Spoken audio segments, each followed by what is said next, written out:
नमस्कार दोस्तों, स्वागत है आपका मेरे YouTube चैनल पर। मैं हूँ टीना, आयुर्वेदिक मेडिको, बनारस हिंदू यूनिवर्सिटी। इस वीडियो में मैं आपको बताऊंगी कि BAMS यानी bachelor of Ayurvedic medicine and surgery करने के बाद क्या फ्यूचर स्कोप्स हैं। क्या एक आयुर्वेदिक डॉक्टर के पास name, fame, money and of course क्या वो सोसाइटी के लिए कंट्रीब्यूट कर सकता है। आयुर्वेद करने के बाद जो मेन स्कोप्स है वो हैं clinical practice, research, academics, hospital management and administration and also the drug manufacture. तो ये है मेन स्कोप्स। इसके अलावा भी बहुत सारे स्कोप्स हैं। तो पहले मेन स्कोप्स के बारे में बात कर लेते हैं। तो पहला है क्लिनिकल प्रैक्टिस। अब अगर बात करें क्लिनिकल प्रैक्टिस की, तो आप क्लिनिकल प्रैक्टिस डायरेक्ट BAMS करने के बाद भी कर सकते हैं और PG या फिर PhD करने के बाद भी कर सकते हैं। ये आपकी स्किल्स पे डिपेंड करता है। क्लिनिकल प्रैक्टिस में आप किसी भी गवर्नमेंट हॉस्पिटल में एज अ डॉक्टर अपॉइंट हो सकते हैं और आपकी जो इनकम होती है वो एक MBBS डॉक्टर के बराबर ही होती है गवर्नमेंट हॉस्पिटल में। और आप किसी प्राइवेट हॉस्पिटल में भी अपॉइंट हो सकते हैं और आप अपना खुद का क्लिनिक भी खोल सकते हैं। आपका जो नेम, फेम, मनी है वो डिपेंड करता है कि आपकी प्रैक्टिस कैसी है और एक्सपीरियंस पे भी डिपेंड करता है। कई डॉक्टर्स होते हैं उनके पास न के बराबर पेशेंट्स आते हैं और कई ऐसे भी आयुर्वेदिक डॉक्टर्स हैं जिनके पास लंबी लाइन में लगना पड़ता है और तब भी आपका नंबर नहीं आता है। 2-2 दिन तक लाइनें लगती हैं। तो ऐसे डॉक्टर्स भी हैं, उनकी प्रैक्टिस काफ़ी अच्छी होती है। वो डिजीज़ को, बहुत जो क्रॉनिक डिजीजेज होती हैं, लाइफस्टाइल रिलेटेड डिजीजेज होती हैं जिनका इलाज अदर पैथीज में अवेलेबल नहीं है, तो वो इलाज आयुर्वेद में अवेलेबल है। बस ज़रूरत है उसे अच्छे से पढ़ने की, एक्सप्लोर करने की और उसे अच्छे से प्रैक्टिस में लाने की। और जो आयुर्वेद की एक और स्पेशलिटी ये है कि आयुर्वेद में जो ट्रीटमेंट होता है वो जनरलाइज ट्रीटमेंट नहीं होता। एक हर पर्सन के लिए अलग ट्रीटमेंट होता है, कस्टमाइज ट्रीटमेंट जिसे कह सकते हैं। वो डिपेंड करता है कि जो व्यक्ति है उसकी प्रकृति कैसी है। तो इन सारी चीज़ों पे को देखकर डॉक्टर उसे औषधि या फिर मेडिसिन बोल सकते हैं वो देता है। तो डिपेंड करता है प्रकृति कैसी है, वात, पित्त या फिर कफज जो पेशेंट की प्रकृति है, तो उस पर पेशेंट का ट्रीटमेंट डिपेंड करता है।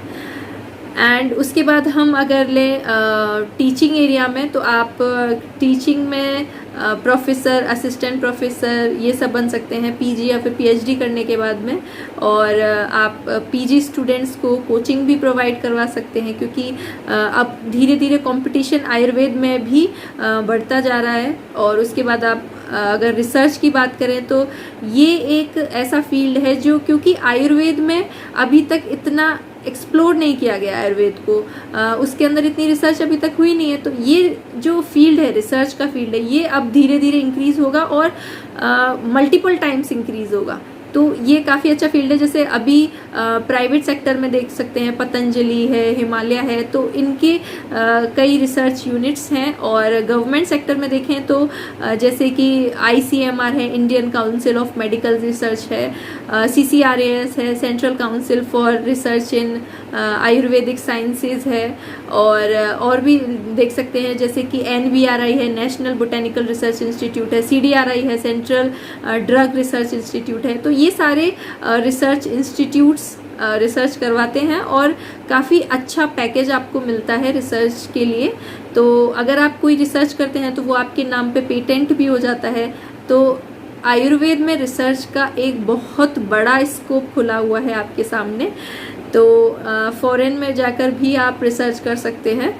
तो ये थी रिसर्च की बात। अब चलते हैं ड्रग मैन्युफैक्चरिंग पे। तो आयुर्वेद में कई ड्रग्स जो हैं वो मैन्युफैक्चरिंग यूनिट्स अवेलेबल हैं, लेकिन वो इतनी नहीं है, उस लेवल पे नहीं है। तो उसकी रिक्वायरमेंट अभी मार्केट में बहुत ज़्यादा है। तो आप अपनी ड्रग रिसर्च यूनिट भी खोल सकते हैं, ड्रग मैन्युफैक्चरिंग यूनिट भी खोल सकते हैं। इसके अलावा आप एडमिनिस्ट्रेशन में जा सकते हैं।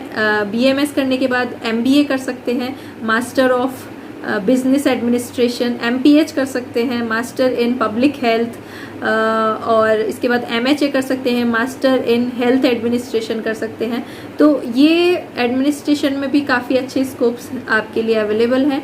इसके अलावा ये सारे मेन जो फील्ड थे, इसके अलावा भी बहुत सारे ऑप्शंस अवेलेबल हैं। जैसे कि आप MO बन सकते हैं, मेडिकल ऑफिसर बन सकते हैं। उसकी इनकम काफ़ी अच्छी होती है, 1 लाख पर मंथ तक होती है उसकी इनकम।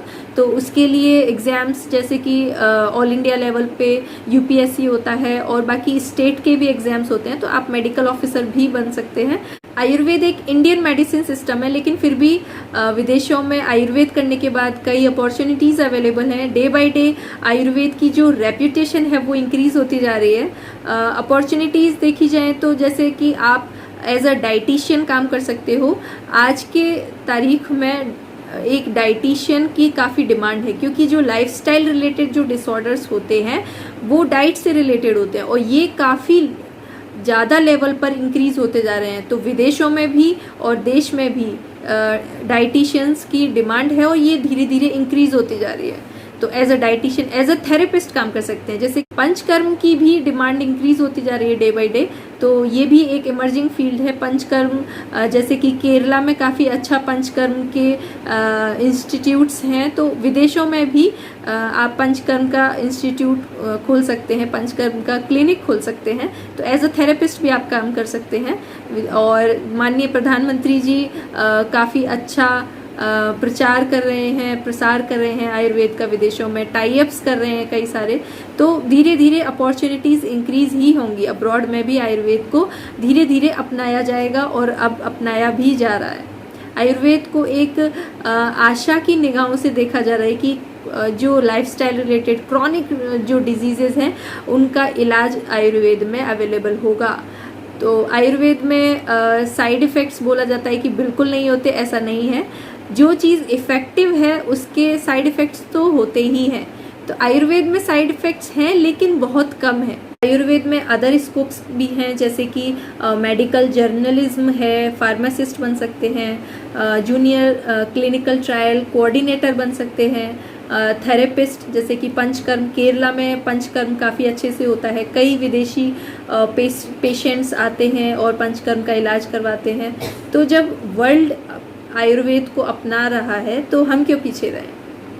थेरेपिस्ट बन सकते हैं, डाइटिशियन बन सकते हैं, सेल्स एग्जीक्यूटिव बन सकते हैं, क्लिनिकल डेटा मैनेजमेंट बन सकते हैं। तो ये सारे कई ऑप्शंस हैं। और आप यूजी का कोई भी कोर्स करने के बाद यूपीएससी दे सकते हैं, आप आईएएस बन सकते हैं, आईपीएस बन सकते हैं। तो ये स्कोप्स तो ओपन है ही। अब आयुर्वेद में सर्जरी को भी अलाउ कर दिया गया है, और जैसे आयुर्वेद में 58 टाइप्स की सर्जरी को अलाउ किया है, जैसे कि हड्डी रोग है, आँखों की सर्जरी है, कान नाक की सर्जरी है। तो ये सब ट्यूमर की सर्जरी है, हाइड्रोसील अल्सर, स्किन ग्राफ्टिंग, तो ये सारी सर्जरीज़ अब की जा सकती हैं आयुर्वेद में। इसके लिए पहले बीएमएस करना होगा, उसके बाद एमएस की डिग्री लेनी होगी, उसके बाद आप सर्जरी कर सकते हैं। आयुर्वेद में जो इनकम है, तो एज अ डॉक्टर आपकी इनकम डिपेंड करती है कि आप कैसी प्रैक्टिस करते हैं। तो क्लिनिक आपका कैसा चलता है वो डिपेंड करता है कि आप कितने रोगों को ठीक कर पाते हैं। एक्सपीरियंस प्लस जो आपकी नॉलेज है, दोनों ही काम आती हैं प्रैक्टिस करने में। और कई बीमारियां जो अदर जो पैथीज़ हैं वो ठीक नहीं कर पाती हैं, तो वो उसका इलाज आयुर्वेद में अवेलेबल है। और उसके बाद नेचुरल मेथड से होता है। कई जो प्रोडक्ट्स हैं तो उनमें अगर आयुर्वेद मेंशन होता है तो हम उसे बहुत जल्दी खरीद लेते हैं। तो कई प्रोडक्ट्स अब आयुर्वेदिक ही बन रहे हैं, क्योंकि केमिकल से हमारे शरीर पर एडवर्स इफेक्ट होता है। इस वजह से नेचुरल बेस्ड प्रोडक्ट्स की अब डिमांड ज़्यादा हो रही है। बीएमएस 5.5 साल का कोर्स होता है, जो लास्ट का 1 साल होता है उसमें इंटर्नशिप होती है, तो उसमें भी आपको स्टाइपेंड मिलता है। ये वेरी करता है कॉलेज टू कॉलेज, तो 5,000 से लेके 24,000 तक आपको स्टाइपेंड मिल सकता है कॉलेज के अकॉर्डिंग। जैसे कि बनारस हिंदू यूनिवर्सिटी में 24,000 मिलता है, तो ये वेरी करता है। उसके बाद आपको पीजी करते समय भी स्टाइपेंड मिलता है, काफ़ी अच्छा स्टाइपेंड मिलता है, जैसे कि 75,000 टू 1 लाख रुपीज़ आपको मिल जाते हैं। बीएचयू में अराउंड 75,000 मिलते हैं। और उसके बाद पीएचडी करते समय भी आपको स्टाइपेंड मिलता है। आप एज अ जूनियर डॉक्टर भी काम कर सकते हैं। इंडिया में डॉक्टर पेशेंट रेशियो काफ़ी कम है, तो ज़्यादा से ज़्यादा डॉक्टर्स की रिक्वायरमेंट है। तो आप आयुर्वेद करके नेचुरल सिस्टम ऑफ मेडिसिन के थ्रू पेशेंट्स का इलाज कर सकते हैं, लाइफस्टाइल रिलेटेड डिसऑर्डर्स और काफ़ी बीमारियों का इलाज कर सकते हैं। इसके लिए अच्छे से आयुर्वेद को BAMS को समझना बहुत ज़रूरी है। और फर्स्ट ईयर में बेसिक प्रिंसिपल्स पढ़ाए जाते हैं आयुर्वेद के, सेकेंड ईयर में रस शास्त्र वैसज्य कल्पना जैसे सब्जेक्ट्स होते हैं और भी अदर सब्जेक्ट्स होते हैं जिसमें आप फार्मास्यूटिकल रोग क्या होता है, कैसे दवाइयों का प्रिपरेशन कर सकते हैं। और सिर्फ नेचुरल मेडिसिन ही नहीं होती हैं, आयुर्वेद में रस शास्त्र के थ्रू मिनरल्स का यूज़ करके भी मेडिसिन्स बनाई जाती हैं। तो उन सब की डिटेल नॉलेज होना आपको ज़रूरी है। Thanks for watching. For more such videos please subscribe my channel. चलिए मिलते हैं अगली वीडियो में। Till then bye bye.